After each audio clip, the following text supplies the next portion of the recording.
हरे कृष्णा हरि भक्ति विलास में कहा गया है कि जो प्रबोधिनी एकादशी का व्रत करता है वह पुनः किसी अन्य माता के गर्भ में प्रवेश नहीं करता। इसलिए एक व्यक्ति को सभी प्रकार के कार्यों को त्याग कर उत्थान एकादशी के दिन उपवास अवश्य करना चाहिए। और यह उत्थान एकादशी यानी प्रत्येक वर्ष कार्तिक मास के शुक्ल पक्ष में आने वाली देव उठनी एकादशी, जिस दिन भगवान श्री हरि 4 मास की योग निद्रा के बाद जागृत होते हैं, यह वही दिन है जिस दिन से तुलसी विवाह का आरंभ होता है। इसी दिन से भीष्म पंचक की शुरुआत भी होती है और इसी दिन से सभी मांगलिक कार्य जैसे कि विवाह, यज्ञ, होम हवन, गृह प्रवेश इत्यादि का आरंभ हो जाता है। तो चलिए इस देव उठनी एकादशी के उपलक्ष्य में आज उसकी पौराणिक कथा का श्रवण करते हैं। स्कंद पुराण में इस देव उठनी एकादशी के उपलक्ष्य में एक सुंदर पौराणिक कथा प्राप्त होती है, जिसमें सृष्टि के रचयिता ब्रह्मा जी अपने पुत्र देवर श्री नारद मुनि को संपूर्ण कार्तिक मास का महत्व समझा रहे थे। और उस समय नारद मुनि के मन में इसी मास में आने वाली पवित्र एकादशी का महत्व जानने की जिज्ञासा हुई। इसी जिज्ञासा वर्ष उन्होंने ब्रह्मा जी से प्रश्न किया। उन्होंने कहा, हे तात, कार्तिक मास के शुक्ल पक्ष में आने वाली एकादशी का इतना महत्व क्यों है? कृपया मुझे इस एकादशी का वर्णन कर सुनाए। इसके उत्तर में ब्रह्मा जी कहते हैं, हे नारद, लोक कल्याण हेतु तुमने यह अत्यंत आवश्यक प्रश्न किया है, इसलिए मैं अब तुम्हें समस्त पापों का नाश करने वाली, मोक्ष प्रदान करने वाली देव उठनी एकादशी की महिमा सुना रहा हूँ। अतः इसे ध्यानपूर्वक श्रवण करो। यह एकादशी सभी को अनंत पुण्य फल, आनंद, मोक्ष प्रदान करने वाली एकादशी है। इस एकादशी के पालन से मिलने वाला पुण्य फल सहस्त्र अश्वमेघ यज्ञ या राजसूय यज्ञ से प्राप्त पुण्य से भी कई गुना अधिक प्राप्त होता है। ये सुनने के बाद नारद मुनि ने फिर से ब्रह्मा जी से पूछा कि हे पिताश्री, एक समय भोजन ग्रहण करने पर और पूर्ण उपवास करने पर उपरांत प्राप्त होने वाले फलों के विषय में अब आप मुझे बताएं। तो ब्रह्मा जी ने कहा, एकादशी पर केवल एक बार भोजन ग्रहण करने से उसके केवल एक जन्म के पाप नष्ट होते हैं। जो व्यक्ति केवल रसाहार यानी मध्याह्न भोजन करता है उसके 2 जन्मों के पाप नष्ट होते हैं। लेकिन जो व्यक्ति इस दिन पूर्ण उपवास का पालन करता है उसके 7 जन्मों के पाप नष्ट हो जाते हैं। हे पुत्र देव, एकादशी का प्रभाव इस त्रिभुवन में भी दुर्लभ है। इस एकादशी के पालन से अक्षय फल की प्राप्ति होती है, जो हमारे इस जन्मों के साथ साथ हमारे आने वाले कई जन्मों तक साथ रहता है। इसके प्रभाव द्वारा मेरु पर्वत के समान अनंत पाप भी नष्ट हो जाते हैं। जो भी मनुष्य निश्चय और निष्ठा पूर्वक इस एकादशी का पालन करता है उसे 100 जन्मों के पाप से मुक्ति मिल जाती है। जो मनुष्य इस एकादशी के दिन उपवास करके रात्रि में जागरण करता है, हरि कीर्तन या हरि जप करता है, तो उसके साथ साथ उसकी भूत, भविष्य और वर्तमान की सभी पीढ़ियों का भी उद्धार हो जाता है। भले ही उसके पूर्वज रौरव नामक नरक में यातना भुगत रहे हो, लेकिन फिर भी इस एक एकादशी का पालन करने से वो सभी नरक की यातना से मुक्त हो सकते हैं। लेकिन अगर कोई व्यक्ति एकादशी के दिन व्यग्रता पूर्वक अन्न ग्रहण करता है तो उसके द्वारा की गई भगवान विष्णु की आराधना भी, जो भी पुण्य अर्जित किया गया था, वह सभी गुणों का नाश हो जाता है और उसका नरक में पतन हो जाता है। यदि मनुष्य एकादशी के दिन भोजन करता है तो वह मनुष्य प्रत्येक ग्रास में पापों का भागीदार बनता है। एकादशी का पालन न करने से महातपस्वियों को भी अपलय नामक नरक में पमान होना पड़ता है। घोर पापों से लिपटा हुआ मनुष्य भी अगर इस एकादशी का पालन कर ले तो वह उसके समस्त पापों को नष्ट करके वैकुंठ में स्थान प्राप्त करता है। इसलिए पूर्ण निष्ठा और श्रद्धा पूर्वक इस एकादशी का प्रत्येक मनुष्य को पालन करना चाहिए, जिसके पुण्य फल से वह अपने समस्त पापों को नष्ट करके भगवान श्री हरि की शरण प्राप्त कर सकता है। इस कथा को आगे सुनाते हुए ब्रह्मा जी कहते हैं, हे नारद, जो भी मनुष्य इस कार्तिक मास में भगवान श्री हरि विष्णु की पूजा और एकादशी व्रत का पालन नहीं करता है उसके सभी पुण्यम का क्षय हो जाता है, चाहे वह कितना ही दान, यज्ञ और धर्म कर ले। इसलिए प्रत्येक व्यक्ति को कार्तिक मास की इस एकादशी का पालन अवश्य करना चाहिए। कार्तिक मास में जो भी भगवान श्री हरि विष्णु के गुण और लीलाओं का श्रवण करता है उसे सहस्त्र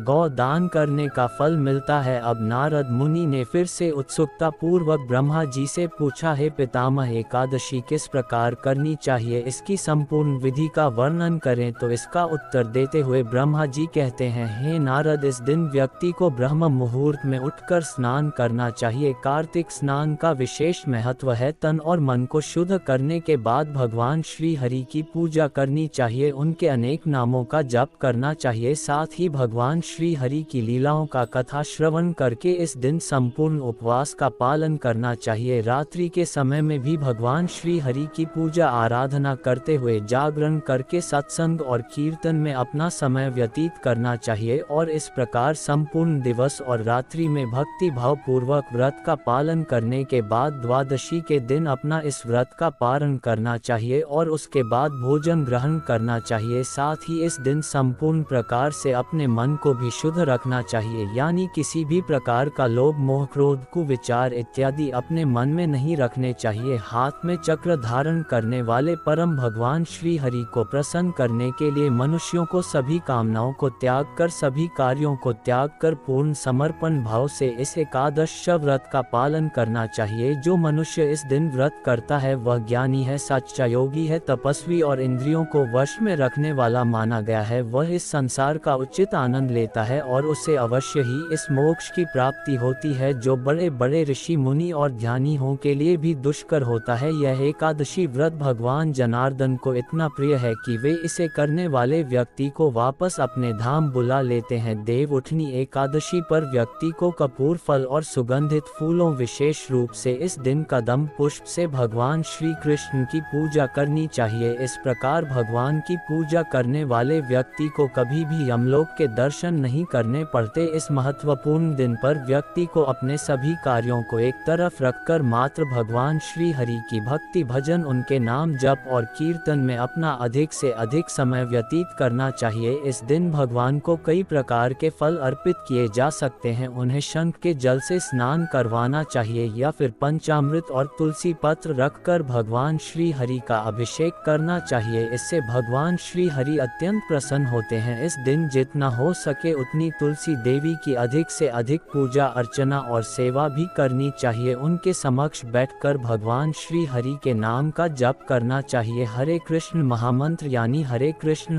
कृष्ण कृष्ण हरे हरे, हरे राम राम राम हरे हरे, इस महामंत्र का अधिक से अधिक जप करना चाहिए। यह महामंत्र है जो मनुष्य को इस भौतिक संसार के सभी कष्टों से दूर करके उसे आध्यात्मिक लोक की प्राप्ति कराने में सक्षम है। तो इस एकादशी के दिन इस महामंत्र का अधिक से अधिक यानी कम से कम 8 माला, 16 माला, 25 माला या 32 माला का जप अवश्य करना चाहिए। इस दिन तुलसी देवी को जल अर्पित करके उनकी पूजा करनी चाहिए। उनके समक्ष दीपक प्रज्वलित करना चाहिए। भगवान श्री हरि और तुलसी देवी की पूजा आराधना करके मनुष्य समस्त नदियों में स्नान करने के समान पुण्य फल प्राप्त कर लेता है। हे नारद, इस प्रकार पूर्ण भक्ति भाव से इस एकादशी का पालन करके उपवास रख के भगवान श्री हरि की पूजा आराधना करके उनके पवित्र नामों का महामंत्र का जाप करके और द्वादशी के दिन प्रातः ब्रह्म मुहूर्त में उठकर भगवान श्री हरि की पुनः सेवा पूजा, ब्राह्मणों को भोजन और दान देने के बाद मनुष्य को अपना पारण करना चाहिए। उसके कई जन्मों के पाप इस प्रकार व्रत विधि पूर्वक एकादशी का पालन करने से नष्ट हो जाते हैं। जो भी मनुष्य इस प्रकार संपूर्ण विधि विधान के साथ एकादशी व्रत का पालन करके द्वादशी पर इसका पारण करता है, उस व्यक्ति को भगवान श्री हरि की कृपा अवश्य प्राप्त होती है और उसके अंतिम समय पर भगवान श्री हरि के पार्षद उन्हें स्वयं भगवत धाम ले जाने के लिए आते हैं। इस प्रकार ब्रह्मा जी के मुख से एकादशी का संपूर्ण वर्णन और महिमा सुनने के बाद नारद मुनि ने अपने आप को कृतार्थ समझा। धन्यता का अनुभव करते हुए इस एकादशी का व्रत संकल्प लेते हुए वे अपनी आगे की यात्रा पर निकल जाते हैं और आगे जाकर नारद मुनि ने इस एकादशी के ज्ञान का संपूर्ण पृथ्वी में प्रचार किया। इस देवउठनी एकादशी कथा के विषय में हमारे शास्त्रों में कहा गया है कि जो भी मनुष्य इसका मात्र श्रवण भी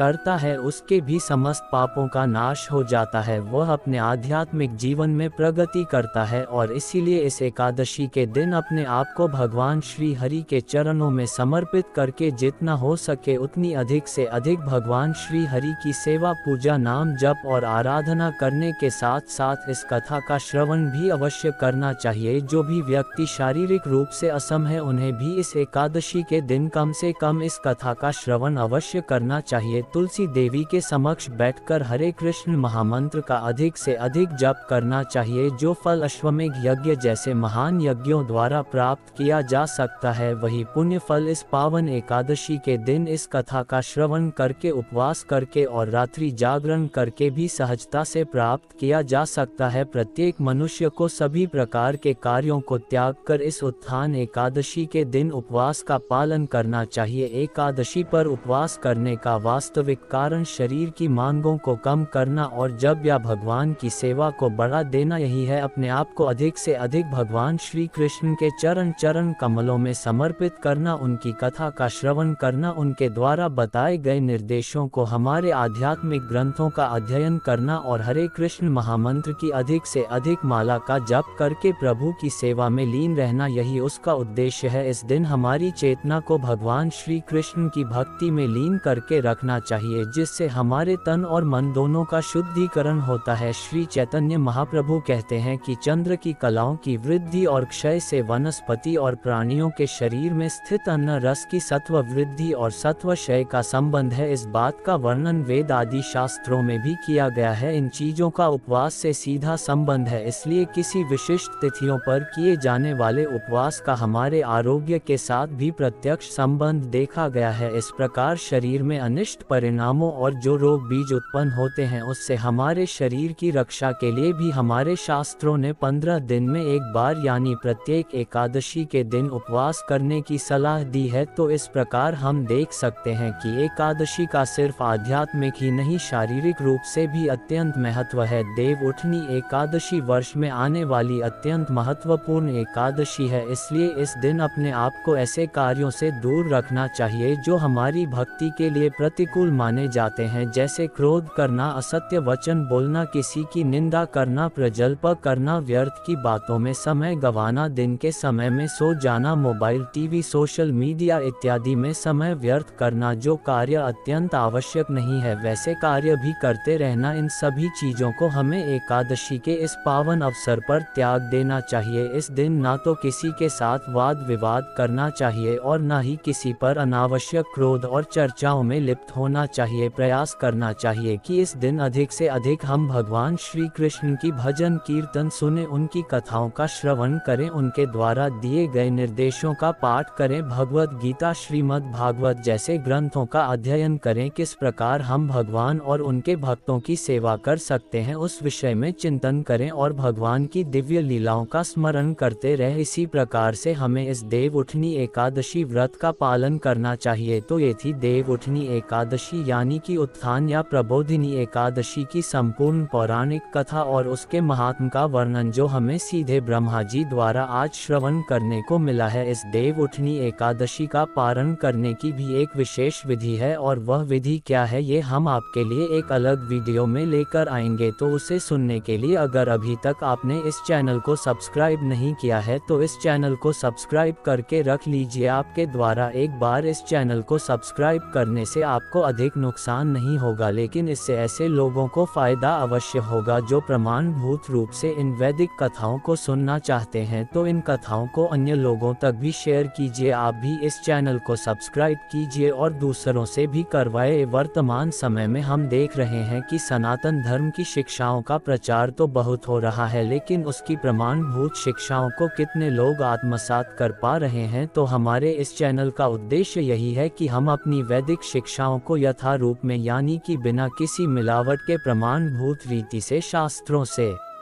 उसका अर्थ और सार निचोड़ कर आपके समक्ष सरलता से प्रस्तुत करें, जिससे यह आपके लिए और जनमानस के लिए उपयोगी साबित हो। अगर आपको हमारे द्वारा किया जा रहा यह वैदिक प्रमाणभूत ज्ञान का प्रचार कार्य अच्छा लग रहा है तो आप इस कार्य को आगे बढ़ाने में हमारी आर्थिक सहायता भी कर सकते हैं। स्क्रीन पर नंबर दिया गया है जहां पर आप हमें अपना आर्थिक योगदान भी भेज सकते हैं। आपके द्वारा इस पवित्र कार्तिक मास और देव उठनी एकादशी पर दिया गया ये सहयोग वैदिक धर्म और उसके ज्ञान को यथारूप प्रमाणभूत रूप में संपूर्ण विश्व में प्रचारित करने में सहायता करेगा और इसका विशेष पुण्य फल इस कार्तिक मास में आपको मिलेगा। तो चलिए इस दुर्लभ अवसर को खोने नहीं देते हैं। इसका अधिक से अधिक लाभ उठाते हुए इस देव उठनी एकादशी को अपने जीवन में अत्यंत महत्वपूर्ण स्थान देते हुए भगवान श्री कृष्ण नंदन के श्री चरणों में अपनी चेतना, मन और शारीरिक कार्यों को समर्पित करते हैं। हरे कृष्णा।